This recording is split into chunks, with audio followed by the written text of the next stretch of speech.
News 24 देखने पर मैं हूं आपके साथ ब्यूटी। देखिए, जन सुराज के सूत्रधार प्रशांत किशोर आज जन सुराज उद्देश्य यात्रा के तहत एक दिवसीय दौरे पर हाजीपुर पहुंचे, जहां उन्होंने प्रेस कॉन्फ्रेंस के जरिए पत्रकारों से बातचीत की। उन्होंने प्रेस कॉन्फ्रेंस के जरिए अपनी मन की बातों को मीडिया के सामने साझा करते हुए क्या कुछ कहा, ये आप इस वीडियो में देख सकते हैं।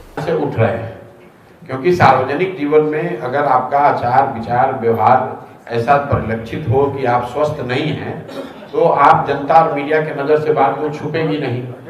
सबसे पहले नीतीश जी के मानसिक हालात पर टिप्पणी उन्हीं के सहयोगी स्वर्गीय सुशील कुमार मोदी जी ने उठाई। विधानसभा सत्र में के दौरान विधानसभा के सामने खड़े होकर 2023 नवंबर में सुशील कुमार मोदी जी ने कहा कि लगता है कि नीतीश कुमार जी को कोई गंभीर मानसिक बीमारी हो गई है। उसके बाद कई बड़े नेता ये सवाल उठाते रहे।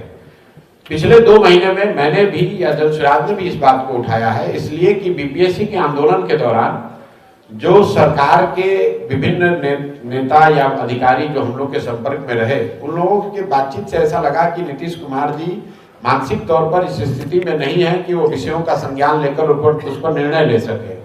तो हम लोगों ने भी मांग रखी कि भाई नीतीश जी इतने बड़े राज्य के मुख्यमंत्री हैं, आप अगर सिपाही के तौर पर भी बहाल होते हैं तो आपका मेडिकल जांच होता है।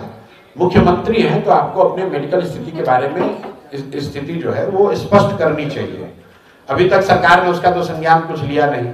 मैंने तो कैमरे पर भी कहा है कि नीतीश जी शारीरिक तौर पर थक गए हैं, फिजिकली टायर्ड और मेंटली रिटायर्ड है। और रोज की जो घटनाएं हैं आप देखेंगे, जैसे जैसे समय आगे बढ़ेगा, चुनाव आते आते रोज आप देखिएगा, क्योंकि अगर आप व्यक्ति अगर स्वस्थ नहीं है तो उसको कितने देर तक आप छुपा कर रखिएगा।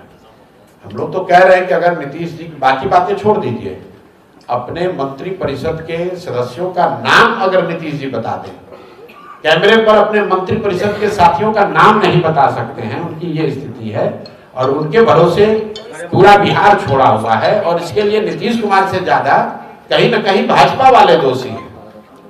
मान लीजिए कि आपको हमको पता हो ना हो, भाजपा के लोगों को तो पता है। क्या आपको लगता है कि गृह मंत्री प्रधानमंत्री को ये पता नहीं कि नीतीश कुमार की मानसिक हालत क्या है? इसके बावजूद सिर्फ वोट के लिए या कुछ सांसदों के समर्थन के लिए पूरे बिहार को उन्होंने एक तरीके से हाशिए पर छोड़ रखा है और ये चाहते हैं कि किसी तरह नीतीश कुमार का चेहरा आगे रखकर गठबंधन के तौर पर चुनाव जीत जाएं। चुनाव जीतने के बाद तो नीतीश कुमार को हटाएंगे ही हटाएंगे।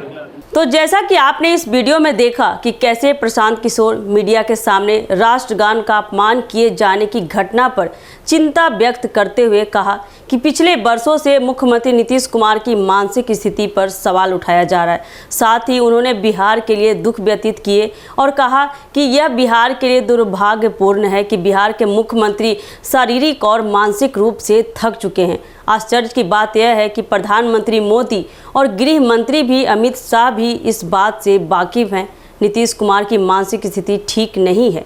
इसके साथ ही प्रशांत किशोर ने दावा किया है कि जब भी नीतीश कुमार सार्वजनिक मंचों पर मौजूद होंगे तो कल जैसी घटनाएं दोहराई जाएंगी। तो ऐसे ही राजनीतिक अपडेट के लिए बने रहिए हमारे एक न्यूज़ 24 के साथ। दीजिएगा इजाज़त, धन्यवाद।